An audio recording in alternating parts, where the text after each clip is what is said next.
Bruno, bienvenue. Très heureux de t'avoir avec nous. Bonjour Vincent, bonjour à tous. Voilà. Je te laisse effectivement présenter un petit peu la vision que tu as du numérique et puis je te poserai 2-3 questions à l'issue. Merci beaucoup.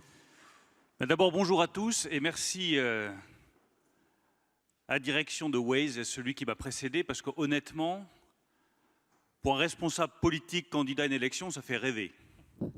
65 millions d'utilisateurs par mois. Moi, si j'avais autant d'électeurs en France, ça veut dire que je serais élu avec 100% des voix, y compris celles des moins de 18 ans. Par ailleurs, j'aime bien le titre Hack Your Success, parce que moi, je suis venu ici chercher comment hacker my success, et donc hacker la primaire. Et une fois que j'aurai hacké la primaire, je pourrai vous aider et mettre en œuvre les idées que je vais vous présenter tout de suite en quelques instants. Je vais être chef de l'État, donc mon rôle n'est pas de diriger vos entreprises à votre place. C'est de créer un environnement qui soit le plus favorable possible en France. Et qu'on puisse se dire, enfin, la France est entrée de plein pied dans l'ère du digital, pas simplement vous, mais également les responsables politiques qui dirigent le pays. Vous créez un environnement favorable, ça veut dire quoi? Ça veut dire d'abord vous aider sur le financement, avoir des modalités de financement beaucoup plus diverses que celles qui existent, favoriser les prêts interentreprises, vous permettre de défiscaliser des investissements qui seraient faits dans les start-up. Un environnement favorable, c'est un environnement fiscal favorable. Vous créez votre boîte. Pas de chance pour vous, ça marche. Ce qui en France est un désastre. Parce que là, immédiatement, vous allez avoir le Trésor public qui va vous tomber dessus, calculer l'impôt que vous devez, et vous aurez eu beau risquer toutes vos économies sur votre boîte. Le Trésor public sera sans pitié, viendra vous prendre en fonction de votre niveau de revenu, 40, 50, 60% de vos résultats.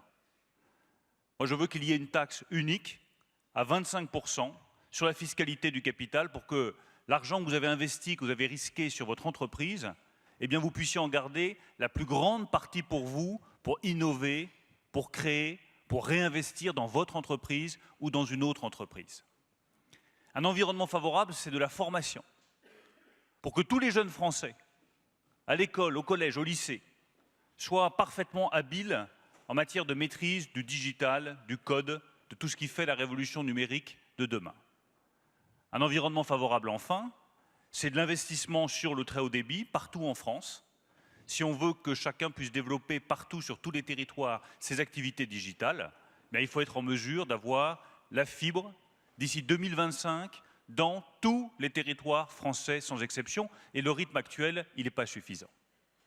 La deuxième chose qui me paraît essentielle, c'est qu'on ait une administration digitale et qu'on puisse développer tout ce qui est de la ressource du digital dans nos administrations, à nous, représentants de l'État. Je prends juste l'exemple de l'emploi. Quand vous voyez la recherche d'emploi d'hier et la recherche d'emploi de demain, elles n'ont absolument rien à voir. Entre ce que Pôle emploi est capable de faire avec ses conseillers et ce qu'une start-up comme CAPA est capable de faire en termes de croisement de fichiers, de croisement de données, pour accueillir quelqu'un, lui dire, voilà, toi, il faut que tu aies une nouvelle formation, tu dois reprendre une qualification, on va s'occuper de ton prêt. Tu as un problème de mobilité, on va régler ton problème de mobilité. Dans un cas, on ne retrouve pas d'emploi, dans l'autre, on retrouve un emploi. Et c'est pour ça que je suis favorable à la privatisation de Pôle emploi et à vous donner, à vous les start-up, aux entreprises privées, l'accès aux données des demandeurs d'emploi qui vous permettront de les aider à retrouver plus vite un travail. Prenez l'exemple de la santé. Même chose aussi, si on veut arriver à développer de la santé partout en France, de l'e-santé, de la télémédecine, il faut être capable de rendre les données beaucoup plus accessibles et de développer le digital et la fibre sur tous les territoires, notamment les territoires ruraux. On doit pouvoir avoir demain, en France, une administration digitale de pointe.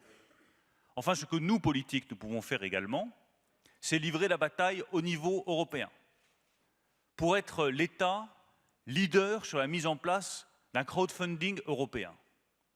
Je ne vois pas pourquoi demain, on ne serait pas capable de dire « tiens, on va avoir un crowdfunding qui partira de l'Italie, de l'Espagne, du Portugal, de la France et qui vous permettra de financer beaucoup plus facilement vos activités. » Enfin, toujours au niveau européen, je pense qu'il y a un défi majeur, c'est celui de la fiscalité qui pèse sur les grandes entreprises, soit Google, Amazon, Facebook, Apple, qui investissent en Europe, dans la zone euro, et qui soit ne payent pas d'impôts, soit payent des impôts de façon différenciée parce que la fiscalité n'est pas la même d'un pays membre de la zone euro à un autre pays membre de la zone euro.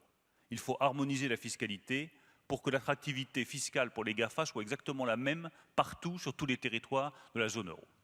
Donc voilà très brièvement, cher Vincent, les quelques grandes orientations sur un sujet qu'on ne peut pas épuiser comme ça en quelques minutes. Je veux simplement vous dire que le rôle d'un responsable politique demain, il n'est absolument pas d'aller plus vous contrôler, plus vous diriger, plus chercher des solutions à votre place. Nous sommes incapables de savoir de quoi sera faite l'innovation de demain, c'est vous qui le savez. C'est vous qui allez tenter, essayer, échouer, puis recommencer.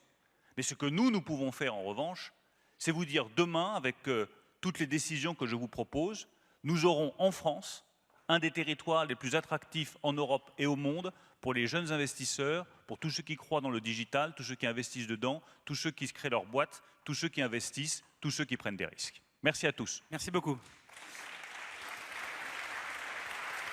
Bruno, merci beaucoup pour ces propos. J'aurais deux questions rapides, si tu me permets. Tout d'abord, quelle est ta vision de la manière dont on peut gérer dans une logique de compétition, de concurrence loyale, les GAFA? Alors je vais vous répondre rapidement parce que même à l'ère du digital, à 13 h, on a faim. Et les sushis attendent. Comme moi. Les GAFA, il y a deux choses essentielles. La première, c'est qu'ils payent leurs impôts comme n'importe quelle autre entreprise étrangère qui vient investir en Europe. Il n'y a aucune raison que ces entreprises, parce qu'elles ont une capitalisation de la taille de 5, 10 ou 15 États, ne payent pas leurs impôts exactement comme n'importe quelle autre entreprise étrangère qui vient s'implanter en Europe.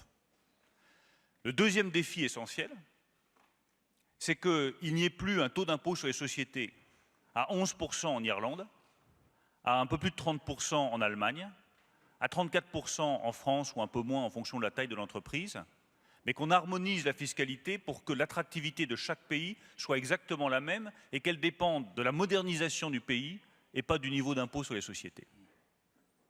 Très bien. Bah, écoute, je te propose de continuer le débat avec French Web en direct depuis l'espace village et d'aller à la rencontre de tous ceux qui souhaiteront interagir avec toi et de poser des questions directement. Puisque tu l'as dit, tu souhaites aller à la rencontre de chacun qui pourra avoir une question, interagir avec toi. Bien, merci Vincent. Pour tous ceux qui le souhaitent, donc on peut se retrouver à l'extérieur au village pour poursuivre la discussion. Merci. Parfait. À tous.